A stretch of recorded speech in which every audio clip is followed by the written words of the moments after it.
Hello everyone. Today we will talk about designing performance linked incentive structures. In this video will be approximately 20 minutes odd video. It will tell you about how performance linked incentive structures can be built upon it, envisioned and executed. So what is pay for performance? The question comes around it. What is pay for performance? Pay for performance is plans a signal a movement away from entitlement. It is not what I'm entitled to, it is not what I write for, what is my salary which has been negotiated. It's the amount of business that I generate, it is the amount of worth that I am there to the company. For the performance you are to be giving the salaries and the wages thereby. It's the other time would be incentives. With the passage of time, pay for performance will become a prominent role for future generations to go around it. Pay will vary with some measures of an individual's team, an organization performance, as the case might be. So here it is all about it. We will be talking about different variable pay plans. If you look into it, I have said about special recognition pay plan. I've given you an example, and believe me or not, in this particular presentation, we'll have a lot of example for you to understand and draw parallels between what has been there going around the globe and in your vicinity. So we can have a special recognition plan, stock option plans, individual incentive plans, cash profit, gain sharing plans, and team award. This is what we will be talking around every now and then with you. So if if you see it on a 6 year period, which is roughly approximately 26 years back, I've taken the data from it. You will see special recognition plan have increased by 25% in 6 years time. From 44, the weightage has gone to 55. That's a 25 percentage increase. Similarly, for stock option plans, things have gone up and down. Probably yes, because of the market movement that comes around it. If you look into it, 98, 90 things, people were talking about the dot-com bust, the advent of the millennium bugs that comes around it, and so on and so forth that goes around. Similarly, for a base and a variable play, if you look with this is the highest thing that have come across, and I was saying in a minute back that in generations to come, people will be looking not at a fixed salary, probably at a variable salary and negotiating the variable salary, the component thereof. Why? Because it is pay for performance that everybody wants to go around it. Each company wants to reduce their cost. Each company wants to make themselves slick and beneficial. So if you look at, I have taken our data, let's say around 26, 28 years back. If you look into it, 2004, it was less than 10%, less than 10%, and within, believe me or not, within 2 years it has enhanced by 1.6% extra to 11.1%, and this today is being partially at around 27, 28% of the negotiated scales of the paper performances, wherein you will be talking about your bonus, which is equivalent to your 1, 2, 3 months of basic pay and so on and so forth. So there is something called base pay and there is something called variable pay. Employee who are performance oriented, employee who are confident of their job will always opt for variable pay because they can earn more. At a base pay level, probably they may not be very much interested. So specific pay for performance plan, the short-term plan we are talking around is the merit plan, the lump sum bonuses, the individual spot awards, the individual incentive awards that comes around it. So merit plan pay is wherein you work and you get reimbursed as per the merit of the job, as for the business that you bring in. The lump sum bonuses, it's been pre-decided, but probably lump sum bonuses is not paid on a regular basis, once in a fiscal, once in a quarter, once biannually, so on and so forth. So this needs to be understood. So we'll talk about managing merit pay. It improves accuracy of performance rating. Yes, why? Because I am self-driven. An employee is self-driven. It actually rewards performances. It is not rewarding an employee. It is actually rewarding performances, and everybody can see through it. So if I start earning a good merit pay, compatriots, colleagues, co-workers of mine will get incentivized, motivated by my performance, and they will upskill themselves and probably better their performances from the next time onward. Make sure the size of the merit increases. differentiates across the performance levels as the case might be. Definitely, yes. The more the input, the more the performances is all about it. The better the things should be taken into consideration. So let us understand the customer service bonus schemes. This is from a company called Prometric Thomson Learning Call Centers. Now, this is a Thomson Learning Call Centers are a publishing agent, and we have just given you just a sample for you to understand what is pay for performances. In this case, if you see in the call centers where on average call wait period is less than 32 minutes, the bonus is 0.5%. But if it is less than 28 minutes, the bonus is 1%. And if it is less than 20 minutes, believe me or not, it is 1.7%. So what does this reflect? This reflect you have less the average call time. That means you make number of calls more. The more the chances of the calls that you make, the more the number of calls that you make, the chances that you are going to accrue to the land up to a business or a customer who's going to give business to the company is higher. So that you see the bonus rate changes around it. So average call time is one of the parameters. Average talk time 3 minutes 50 seconds. The bonus is 5.5%. Then becomes more than 3 minutes but less than 20 more than 3 minutes 20 seconds, it gets 1%. And superior performance is more than 3 minutes 20 seconds, approximately 4 minutes 5 minutes. People get convinced all around it, and this can be recorded. This has been done. The attendance, the two occurrences, quality. So you have all your parameters, and I've just given an example of a call center. How do they go around it? Similarly, for individual incentive plans, we have understood the merit plans. We'll talk about the individual incentive plans. You look out here is the relationship between the production level and the pay. Now there are four things that comes around it. So unit of production on a time basis or probably time period of unit of production. So what is the straight piece line method? That means I produce a chair, I will be paid $1. I produce 10 chairs, I will be getting $10. So piece rate system. Whereas the standard hour plan is I will come down here into the factory and produce those chairs in an 8-hour shift. For 8-hour shift, this is my $10 thing. So I can end up producing 8 chairs or 15 chairs in an 8-hour shift. I will irrespectively get $10. Similarly, for Taylor differentiation piece rate system, wherein it's a differentiation. So I produce one chair for $1, up to 5 chairs I will be paid $1 each. But moment I enhance the sixth chair onward, I will be paid $2. So if I produce 10 chairs, let's say, so that's 1 to 5 will be $5, and 6 to 10, another 5 into 2, $2 this time, it will become $10. So total takeaway salary would be $15. What does this mean? It is motivating me to work more and more, produce more and more. Similarly, for Habless 50-50 Rowan plan and Gantt plan, that comes around it for the team performances of team performances and how it contributes to the individual things. So we can have a hybrid system of differentiated plan, and probably along with it that hourly plan can be set around it. So I don't end up working for 24 hours and producing the number of things. So I will be producing not only chairs, but I will have a time span within 8-hour shift only. I have to produce those productions on those meet those criteria that comes around it. So this needs to be understood. A straight piece rate method, I have already stated around it, 10 units or less, it is $5 per hour as guaranteed. 20 units would be 20 into 0.5 is another 50 cents units that goes around. That means 10 hour plus 5 hours as guarantees will be given around it. 30 units similarly would be taken care of. So these are the things that goes around it. Now we need to speak about the advantages and disadvantages of individualized incentive plans.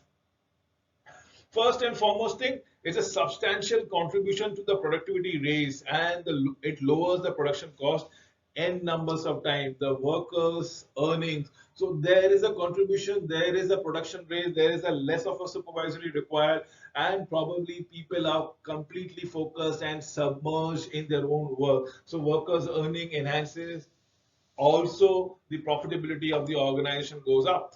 Reducing direct supervisions, as I have said, because people are oriented with their jobs, obsessed with their jobs, they don't require supervisors.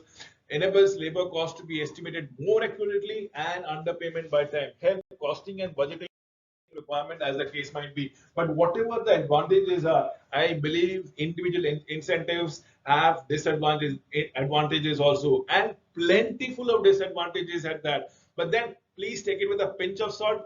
Number one thing, it becomes very hostile environment. People might be very aggressive.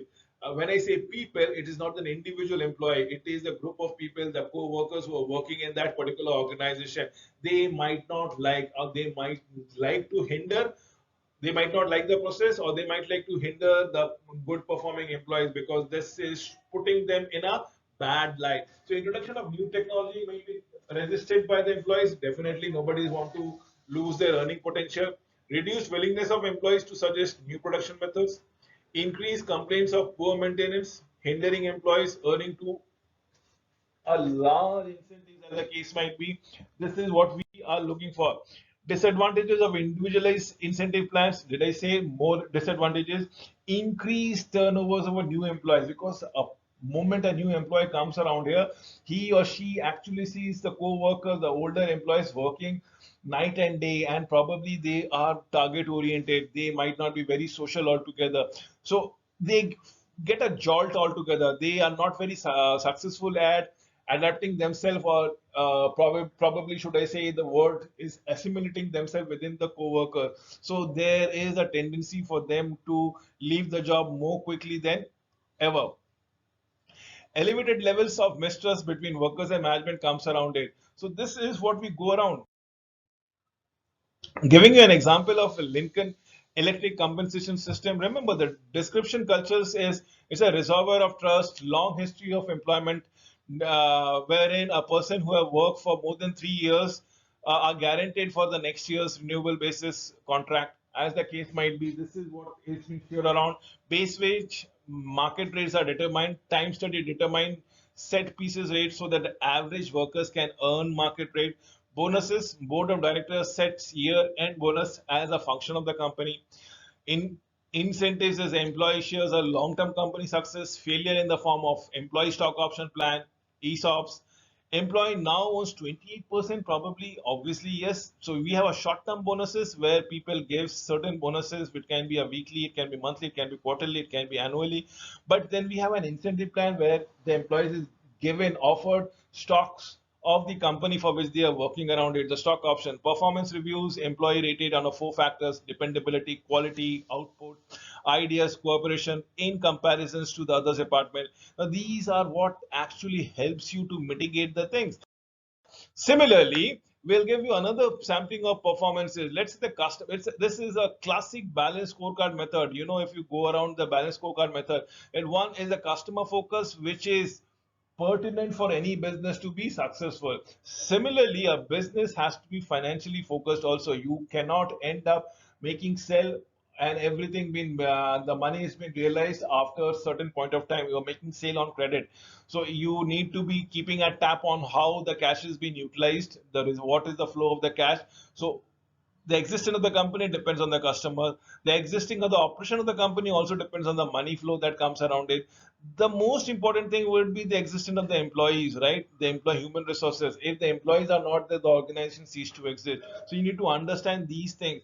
So if these three taken are to be taken around it, the first and the foremost thing is internalizations or resource utilization of the organization. The organization needs to understand what it is doing good and what it is not doing good, be it the customer focus, be it the finance focus, or be it the employee focus, which needs to be given more attention to. And that is what we are looking forward to. Did I say the scorecard approach? Yes, it's the constellations measures, pinpoint the areas of success, and it also pinpoints the areas which needs to be improved, which needs to be worked around. Categories of measures is financial result, process improvement, customer service, innovations, and so on and so forth, as the case might be. So again, I have said, I repeat, is the financial result, process improvement, customer focus, and innovation that comes around every now and then. So balanced scorecard approach is the forces which talks about different measures in terms of outcomes. Outcomes can have their own understanding. Remember, certain companies are customer focused, certain companies are finance focused, certain companies are benevolent and look take good care of their employees, and that is what we are taking care in terms of variable pay. Variable pay, everything. Let's say a cash profit has its own advantages, because cash, I get money in my hand, I'm very happy. But probably the advantage is the moment I get money, people get influenced, and the other employees, co-workers might not be very looking at as an entitlement, probably making the environment not very conducive enough. So these are things that needs to be understood. So how do we mitigate those disadvantages? Probably to educate the employees and so on and so forth. Similarly, for stock options, we have advantages. Why? It means that if you are working good, the company is making profit. If the company is making profit, the prices of the company is going to go high. So that it's an indirect benefit that accrues it to yourself. Disadvantage is it is an indirect pay. I have a stock option as of today. Probably 3 years or 4 years later, my stock option can actually start giving me a return. So that is it is acts like a deferred pay, and it is absolutely opposite to the cash incentive that comes around it. Why? To recruit top quality employees when organization has high certain future. Similarly, for balanced scorecard, you award that combines the financial and the operating measures for the organization. Award pools based on achieving performances. Communicate organization priorities, performance criteria may be met, may not be met. That is what the balanced scorecard goes around it. Similarly, for productivity or gain sharing method, what are the advantages? It's a clear set standard. Everybody can understand the what are the performance and the rewards that to be linked in, what are the productivity that we are going around it. But then to implement it, the disadvantages comes in. It is very complicated, and at times may involve human error. So these are things that needs to be taken care of. Similarly, for team or group incentives, probably it fosters the advantages. Remember, it fosters the spirit of camaraderie among the team members. There is a cohesive team, helps in stimulating and problem solving. But disadvantage is very difficult to isolate who is performing in the team, the individual who is actually contributing the maximum. And believe me or not, the individual who is contributing the maximum in the team and everybody is rewarded equally, the gentleman or the lady might get demotivated in the long run. Similarly, for individual and group plans, which is the better one to go around it? I strongly believe individual plans matters when they are not dependent on others to perform. But group plan matters when everybody has to be interdependent, and then the group plan functions in a better fashion. So you have to decide in your company what kind of organization it is. Is it an individualistic oriented? For example, a teacher might go into a classroom, his or her performance is in the classroom. But for a production of a car, probably there's a team player in the shop floor that needs to work around it. So you need to understand the organization adaptabilities as well as the stability of the production methods or labor mix is mentioned. Similarly, for performance standards of individual changes to meet environmental pressures, we have the organizational commitment strongest to the individual profession and superiors. This is what the organization determines. Is it there to benefit the individual? Is it there to benefit the group? High commitment to organization built upon sound communication of the organization is required. And definitely, yes, the bargaining power of the union. If the bargaining power of the union is less, it means it is a highly fragmented organization. Individual compensation, individual incentives plays the maximum role. So there are no unions at all. But in case of it is a team worker, unions plays a major role, and then we need to go sit down with the unions and actually discuss the incentive plan with them, where which they need to agree upon. So VS key elements of designing key sharing is the strength of reinforcement. It's the motivation that we are talking about, the productivity standards that we are looking into it, the sharing of the gains, scope of the formula that needs to be determined. Probably how do we go around, perceived fairness or transparency that needs to be done, and the way it has been implemented. Last but not the least would be your production variability. You cannot go, as I said, minimum production has to be maintained where to attain a kind of an incentives. If it is fluctuating below the minimum, and at times it fluctuates above the maximum. That should not be taken into account. So, and that means some at certain point of time people are not contributing to the company. At certain point of time they are working in unison and they were working just to meet the production effort. So the production variability needs to be taken care of. So type of gain sharing to two major component of Scalene and Rucker plan is the productivity norms and the effective workers committee that comes around it for the success. Now let us understand the Scalene plan. Now it is the numerator ratios that is the input factor. So payroll cost is an input factor. Rucker is the labor cost that needs to be taken. So improcious is actual numbers of work hours worked altogether. Whereas if it is an output basis in a Scalene plan, so this is denominator of the ratio is an output basis, net sale, pluses or minuses the inventory or value added as per a Rucker plan, and the total standard values that has been kept around it. We come from gain sharing to profit sharing. Remember, predetermined index of profitability. Now, profit and gain, please understand the differences. Gain is overall sale, overall input, overall output, and minus your contribution. So that is what your gain sharing would be, your contribution with respect to the overall thing. But in profit thing, it's not the overall revenue that comes around it. Overall revenue of the company minus all the cost that is involved, including the taxes, including the deferred payment, including the advances, including the depreciations, everything. So you have a gross revenue and minus every cost you can come to arrive at a net revenue, and that net revenue is your profit. From that profit, an employee has been given a part of the share. So the trend in the recent past is to design a combination of gain sharing and a profit sharing. The plan must be self-funding, along with which the financial incentive the employees feel that they have a measure of control. Yes, the earnings and the risk plan is the success sharing plan. Employee base pay is constant, definitely yes. The variable pay increases in successful years, no reduction in base pay. And there is absolutely, believe me or not, no variable pay in poorly performing years. Absolutely.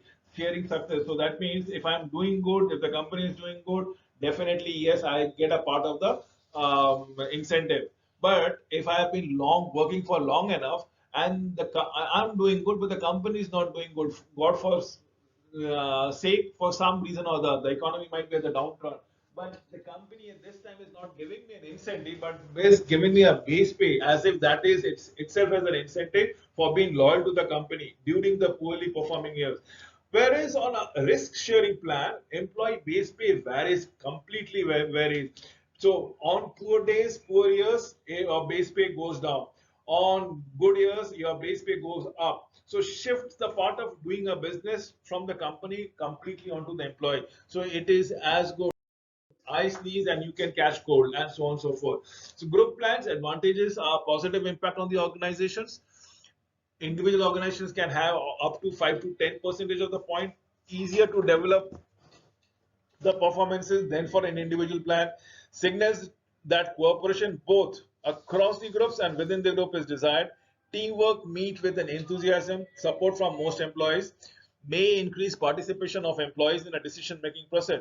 On the other hand, about disadvantages, remember the line of sight may be lessened, that is, employees may find it difficult to see how their individual performance affects their incentives payout, may lead to the increased turnover among the top employees, increased compensation risk to the employees because of the lower income. Remember, low income stability. So there is this disadvantages. If I start working and I'm being paid huge, and suddenly because of no fault of mine, the economy goes downtrend, and my salaries or my wages, my take home pay gets reduced by considerable amounts, considerable sum. So what do? I pick up a new trick, I learn up a new trick, and probably I might change the job or the sectors altogether. So that is what are the disadvantages thereby.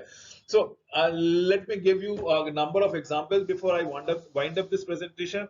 For a company called Saturn, earning at risk where base pay is approximately 93% of the market. Remember, earning at risk plan.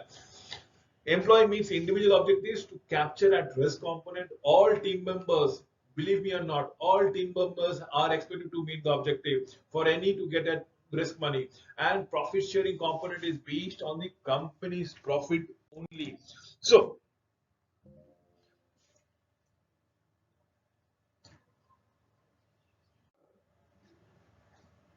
So, explosive interest rate in terms of long-term incentive plans.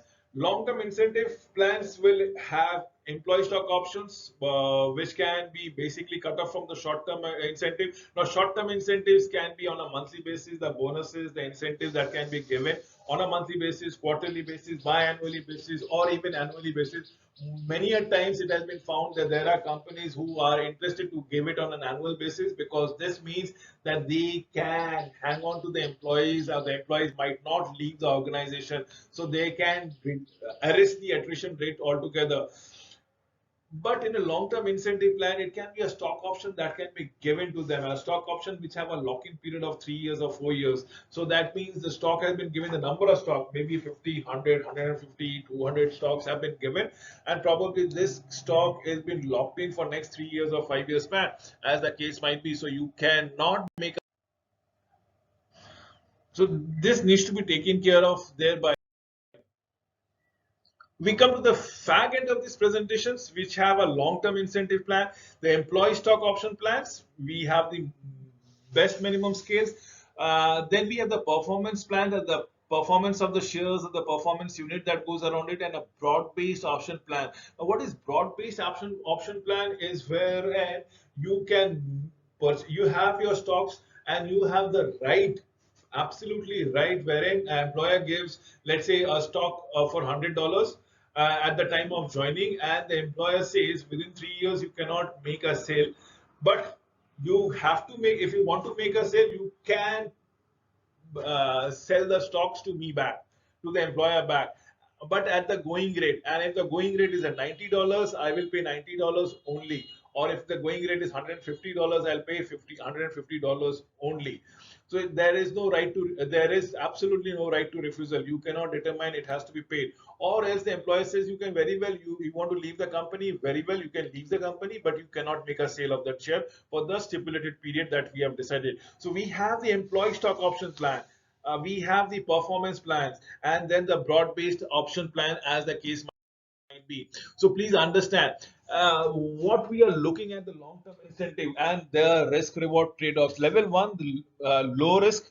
It is time-based restricted stock. That means for the next 3 years you cannot sell the number of shares that has been received for a predefined service period. But after 3 years, you can very well sell it to the market. You might not sell it to the market, because by 3 years, I envision as an employer that the stock prices will appreciate considerably. Performance accelerated restricted stock. This is restricted stock grants only after attainment of a specific performance objective. Now, this is where we need to understand, until and unless I come to a growth, or let's say the companies have 10% of the market share, it is what we call as a performance restricted share. The company is right now presently having approximately 8% or 7% of the market share, and the company aspires to occupy at least 10%, which is very much doable. Similarly, for level 2 is a medium risk or reward, the time vested stock option. This is what the stock options are all about, the right to purchase the stock at a specific price or specific after a fixed period. So that is what you have to say. It need to be sold to the employers in a time vested stock option. It can be a performance vested restricted plan. This grants the right of the stocks to the employee upon attainment of defined performance, as there have been going around it. Accelerated plans, an option on vesting schedule that can be shortened if specific performance has been accrued. Level 3 is high risk, high reward plan. Now, but this is the best thing, which is premium price stock option, a stock option that has an exercise prices above the market value. This creates an incentive for the employees to create value for the company. Index stock options, definitely one can be part of the index of what a peer company is going around it. And similarly, performance based stock option, one that based upon the attainment of a predetermined performance level, wherein the stock prices actually appreciate over a period of time. So at $100, I say you can sell the stock in 3 years, or the stock whenever it attains $150 as a value. And you see at the end of a year, at the end of 1 year, it attains $150. So you can very well make a sale around it. So that can be up to you to go around it. With this word, I come to an end of this presentation. Thank you for watching this video. I hope you have already understood what are the various incentive linked performance structures that performance or pay for structures is being designed around it. Thank you.